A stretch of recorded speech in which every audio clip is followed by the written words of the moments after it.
talk about gross. When somebody says like, hey, what do you make? You tell them like what you grossed. That's ridiculous. You didn't make that money. What if you made $1 million and your overhead was $999,000? You made $1,000 this year. So a guy who's only making $1,000 a month made way more than you, 12 times more, with no overhead. So the idea is you've got to start focusing on ways to keep more than what you make. And cash is a beautiful way to do that. Okay? And keeping your overhead low. The cool thing is you can get rid of the crap that you have in your office. Okay?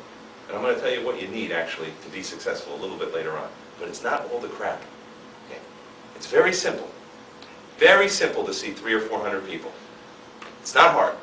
It's actually, it's more energy draining to only see 100 a week. I mean, I am like, if I ever had to do that, like my consciousness can't even do that. But like, if I ever had to do that, I think I would just fall over dead. You know what I mean? So like, I would rather see, I don't even care what the price is. Sid Williams used to say, if there was no fee, could you build a practice of 500 if there was no fee? Frankly, a lot of people couldn't. Frankly, a lot of people, their ability to explain chiropractic, people won't even come in for free.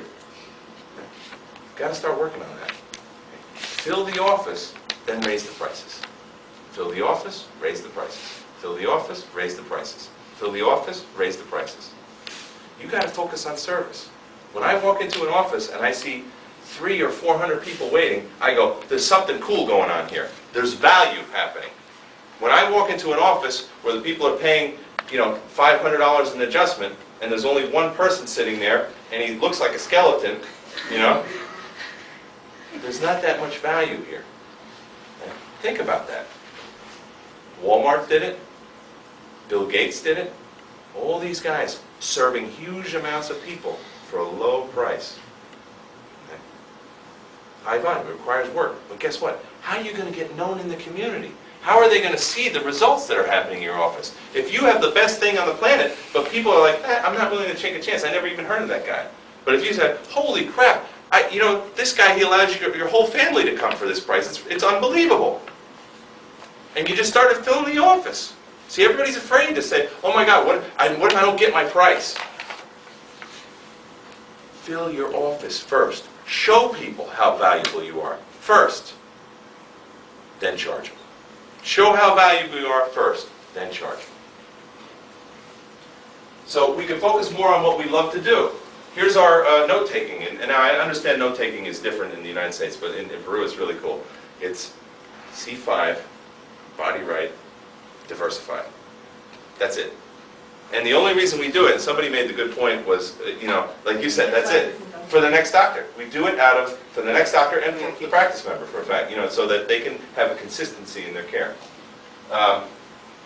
We can offer affordable care to large volumes of people. We can serve people we have never thought of serving before. Here's a gem I'm going to throw out at you. Here's a gem. You ready? Here's a good one. Next time you think about hiring a CA, and my suggestion is this in the future, you never hire another CA that's not bilingual. Ever. As they say in Long Island. Ever, ever, ever. Why would you do that? Low overhead is this. A person who speaks 2 languages is worth 2 people, but you only pay 1 salary. So, the largest growing demographic in the United States right now is Spanish-speaking people. And they're beautiful chiropractic practice members. Dream people. Used to paying cash for care. They're used to that. Number 2. A lot of them have insurance too, by the way. Number 3. Refer like maniacs. In my practice in Freehold, New Jersey, I have people that come 2-3 hours on the other side of Long Island, on the other side of Manhattan, to come see me. Why? Because I speak Spanish. Because they don't want to talk to a third party. Okay? You can't speak Spanish? Fine. There's ways to get around that. You have a secretary and you have her educate these people like nobody's business. You have a good secretary that knows how to educate people, and then you follow it up. Like we have, I have a business called On Point Seminars. We have a whole series designed specifically for a doctor that can't speak any Spanish, and you just take the practice member in, you go, watch this video. and then you have a dynamic actor from Peru in Spanish speaking about chiropractic, or me, or another one of our doctors talking about chiropractic. And the first thing they say is, your doctor cares so much about you that they took the extra time and effort to get this information to you. And you know what they're saying? Oh yeah.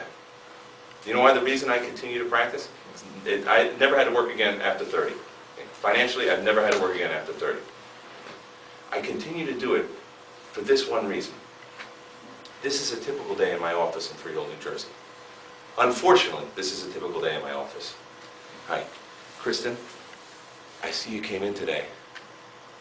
I'm so happy that you're here. How can I help you? And Kristen starts to cry. And when it first happened to me, I thought, oh my God, Kristen, what's the matter? You know, is there something painful going on? Is it this bad? What's going on? Doctor, this is what the sad part is.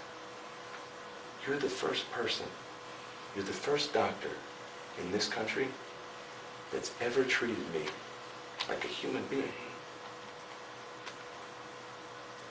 What? Isn't being a doctor about serving people? Isn't that what it's based on?